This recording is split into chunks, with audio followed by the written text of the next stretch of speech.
Dear students, अब हम mail copulatory organ पे हैं, पेनिस पे। जैसा कि मैंने लिख रखा है, कॉपुलेटरी ऑर्गन क्यों इसे पेनिस को कहते हैं हम लोग। तो जो गैमेट ट्रांसफर के लिए मेल के साइड से मेल गैमेट्स के ट्रांसफर के लिए जो रिस्पॉन्सिबल होगा उसे हम लोगों ने कॉपुलेटरी ऑर्गन नाम दे रखा है। जैसे मान लीजिए ये बॉडी वॉल हो गया, ये दिखाया मैंने पेनिस का फ्लैसिड स्टेट और ये पेनिस का इरेक्टेड स्टेट। हम लोग इसके रेगुलेशन को अलग से डिस्कस करेंगे। फ्लैसिड स्टेट के लिए कौन रिस्पॉन्सिबल है, इरेक्शन स्टेट के लिए कौन रिस्पॉन्सिबल है, वो हम अलग से डिस्कस करेंगे। अभी फिलहाल हम लोग पेनिस के एनाटॉमी पे डिस्कस करते हैं। तो आप ऐसे याद रखें, पेनिस का जो फ्रेम है वो 3 इरेक्टाइल कॉलम से बना है और जो उसका कवर है वो स्किन से बना हुआ है। पेनिस की एनाटॉमी को 2 पार्ट में बांट दीजिए। जो फ्रेम है पेनिस का वो 3 इरेक्टाइल कॉलम से बना है और जो कवर है वो स्किन है। तो वो 3 इरेक्टाइल कॉलम्स क्या हैं, आपके माइंड में ये एक हिट करेगा। तो जो 3 इरेक्टाइल कॉलम्स हैं उनका जो वॉल है वो व्हाइट फाइब्रस कनेक्टिव टिश्यू से बना है, जिसे ट्यूनिका एल्ब्यूजिनिया कहेंगे। जैसे आप नोटिस कीजिए 3 इरेक्टाइल कॉलम्स फिगर में कहां पे हैं, कौन है वो। तो 1 पेयर डोर्सोलैटरल पोजीशन में 1 पेयर मतलब 2 इरेक्टाइल कॉलम्स हैं जिन्हें हम कॉर्पोरा कैवर्नोसा कहते हैं। यहाँ पे मैंने कॉर्पोरा कैवर्नोसा को शॉर्ट में फिगर में कॉर्पोरा कैवर्नोसा को सीसी लिखा है। पोजीशन क्या हो गया कॉर्पोरा कैवर्नोसा का, ये डोर्सोलैटरल है, ये आप जो देख रहे हैं ये एक कॉर्पस कैवर्नोसम हो गया। ये 1 पेयर है इसलिए नाम रख दिया कॉर्पोरा कैवर्नोसा। तो ये एक इरेक्टाइल कॉलम है जिसका वॉल बना हुआ है किससे, व्हाइट फाइब्रस कनेक्टिव टिश्यू से। ये वॉल है और ये व्हाइट फाइब्रस कनेक्टिव टिश्यू यहाँ पे ट्यूनिका एल्ब्यूजिनिया हम लोग नाम देते हैं। यहाँ पे आप याद रखें कि व्हाइट फाइब्रस कनेक्टिव टिश्यू जो रिप्रोडक्टिव सिस्टम में है यूजुअली उसे ट्यूनिका एल्ब्यूजिनिया कहते हैं।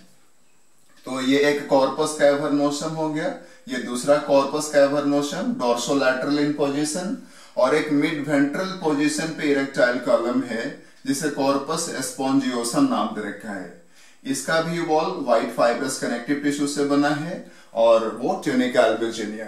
तो ये जो 3 इरेक्टाइल कॉलम्स हैं, 1 pair corpora cavernosa and 1 corpus spongiosum, ये पेनिस का फ्रेम फॉर्म करते हैं और ये सब कवर्ड हैं स्किन से। आप साथ में याद रखिए इंपॉर्टेंट पॉइंट यहाँ पे, यूरेथ्रा जो मेल यूरेथ्रा है वो इन्हीं में से किसी एक इरेक्टाइल कॉलम के अंदर से पास होता है। तो क्वेश्चन पूछा जाए किस इरेक्टाइल कॉलम के अंदर से, आपका आंसर होगा कॉर्पस स्पॉन्जियोसम के अंदर से। फिर याद रखिए क्या इतना ही कुछ है, तो याद रखेंगे आप कि इसमें ब्लड वेसल्स भी हैं और इनमें नर्व्स भी हैं सेंसेशन के लिए। आप ये याद रखिए ये जो 3 इरेक्टाइल कॉलम्स हैं इनके अंदर स्पेसेस होती हैं जिन्हें ब्लड साइनसेस कहते हैं। अब जैसे जैसे इसमें ब्लड वॉल्यूम 3 इरेक्टाइल कॉलम्स में जैसे जैसे ब्लड वॉल्यूम बढ़ेगा, जो ब्लड स्पेसेस हैं ब्लड साइनसेस हैं तीनों इरेक्टाइल कॉलम्स के, उसमें ब्लड वॉल्यूम क्यों बढ़ेगा, तो आप याद रखिए इनमें ब्लड सप्लाई करने के लिए आर्टरीज होती हैं और ब्लड के ड्रेनेज के लिए वेन्स हैं इसी के यहाँ पे पेनिस के अंदर में। तो आर्टरीज मान लीजिए सपोज ओपन है और वेन्स क्लोज्ड हैं। आर्टरी इन ब्लड साइनसेस में ब्लड सप्लाई करता है, तो आर्टरीज ओपन है, वेन्स क्लोज्ड हैं, तो धीरे धीरे इन स्पेसेस में ब्लड वॉल्यूम बढ़ेगा और ब्लड वॉल्यूम के बढ़ने की वजह से इनमें स्वेलिंग आएगी और इन्हीं स्वेलिंग का, इन इरेक्टाइल कॉलम्स के स्वेलिंग का रिजल्ट है इरेक्शन इन पेनिस। तो और अपोजिट कंडीशन फ्लैसिड स्टेट में कैसे रिटर्न होगा, तो सपोज जस्ट अपोजिट कंडीशन कर दीजिए। मान लीजिए सपोज इरेक्टाइल कॉलम्स में ब्लड सप्लाई करने वाली आर्टरीज क्लोज्ड हो गई, वेन्स ओपन है, तो फिर इनमें ब्लड फर्दर आएगा नहीं और जो ब्लड स्टोर्ड है ब्लड साइनसेस में वो वेन्स के थ्रू उनका ड्रेनेज होगा। धीरे धीरे ब्लड वॉल्यूम कम होगा और ये इरेक्टाइल कॉलम्स इनका जो डायमीटर है धीरे धीरे ब्लड वॉल्यूम के रिड्यूस होने की वजह से वो कम होता चला जाएगा और इस तरह से जो पेनिस है ब्लड वॉल्यूम के कम होने की वजह से फ्लैसिड स्टेट नॉर्मल स्टेट में वो रिटर्न होगा। तो आप ऐसे याद रखेंगे, 3 इरेक्टाइल कॉलम्स फ्रेम फॉर्म करते हैं, उनमें ब्लड साइनसेस हैं, ब्लड साइनसेस में ब्लड वॉल्यूम बढ़ेगा तो उसका इफेक्ट इरेक्शन होगा, और जब ब्लड वॉल्यूम घटेगा तो फिर ये ऑर्गन फ्लैसिड स्टेट में, नॉर्मल स्टेट में आएगा। तो इसकी क्या रेगुलेशन है, कैसे ये दोनों इवेंट्स रेगुलेट किए जाते हैं, हम एक अनदर टॉपिक में से डिस्कस करेंगे। फिर यहां पे आप ध्यान रखिए, स्किन से 3 इरेक्टाइल कॉलम्स कवर्ड है फाइनली, और ये जो स्किन होता है वो नॉन रिमूवेबल होता है, नोटिस करेंगे ये फॉर्मली अटैच्ड है ट्यूनिका अल्बुजिनिया से। अब जो पेनिस का टिप है उसे हम ग्लांस पेनिस कहते हैं। ग्लांस पेनिस जो रिमेनिंग पार्ट ऑफ पेनिस है उससे थोड़ा एनाटॉमिकली डिफरेंट होता है। तो किस तरह के डिफरेंसेस हैं एक बार हम डिस्कस करते हैं इस पे।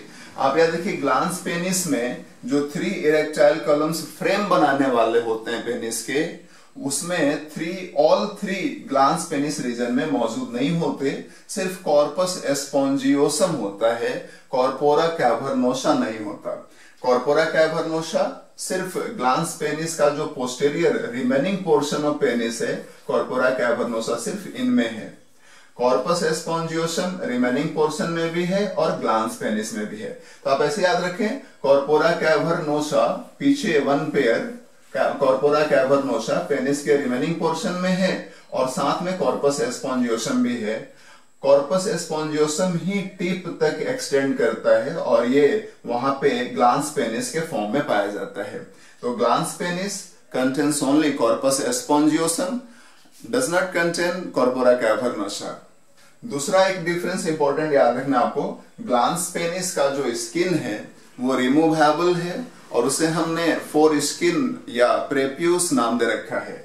सपोज ये ग्लांस पेनिस हो गया तो इसका जो रिमूवेबल स्किन है वो ये प्रेप्यूस हो गया। तो यहाँ पे एक इंपॉर्टेंट पॉइंट ध्यान रखना है आपको कि इसके इनर सरफेस पे मॉडिफाइड सिबेसियस ग्लैंड्स हैं जिसे ग्लैंड ऑफ टाइसन कहते हैं, और उनका व्हाइटिश ऑयली सिक्रीशन जो होता है ग्लैंड ऑफ टाइसन का उसे हम एस्मेग्मा कहते हैं। यहाँ पे आप याद रखेंगे, एस्मेग्मा is oily white secretion of gland of Tyson and these glands are modified sebaceous glands। तो ये स्मेग्मा के लिए आप यहाँ पे ध्यान रखें, स्मेग्मा बैक्टीरियल ग्रोथ को फेवर करता है, यानी स्मेग्मा यहाँ पे बैक्टीरियल इन्फेक्शन को फेवर कर सकता है। अब एक रिलीजियस प्रोसेस है circumcision, that is surgical removal of prepuce और foreskin. In circumcision, after removal of by surgery, foreskin or prepuce is removed, and after removal of prepuce or foreskin, gland of Tyson's are also surgically removed। तो इसका result क्या होगा कि जो एस्मेग्मा है उसका source जो ग्लैंड ऑफ टाइसन है वो ना होगा, तो फिर ग्लांस पेनिस का जो बैक्टीरियल इन्फेक्शन की प्रोबेबिलिटी है वो मिनिमाइज्ड होती है। तो सर्कमसिजन का एक मेडिसिनल वैल्यू है कि जब सर्कमसिजन के द्वारा हम प्रेप्यूस और फोरस्किन को रिमूव करते हैं तो साथ में ग्लैंड ऑफ टाइसन भी रिमूव होता है, एस्मेग्मा का सोर्स नहीं होता। जो एस्मेग्मा बैक्टीरियल ग्रोथ को फेवर करता है, तो इसके ना अवेलेबिलिटी होने से, इसकी अवेलेबिलिटी नहीं होगी तो बैक्टीरियल इन्फेक्शन के चांसेस रिलेटिवली यहाँ पे कम हो जाएंगे। तो यहाँ पे मेन पॉइंट आपके माइंड में आ गया होगा। अब हम लोग फ्लैसिड स्टेट और इरेक्शन स्टेट कैसे रेगुलेट होता है उसको डिस्कस करते हैं।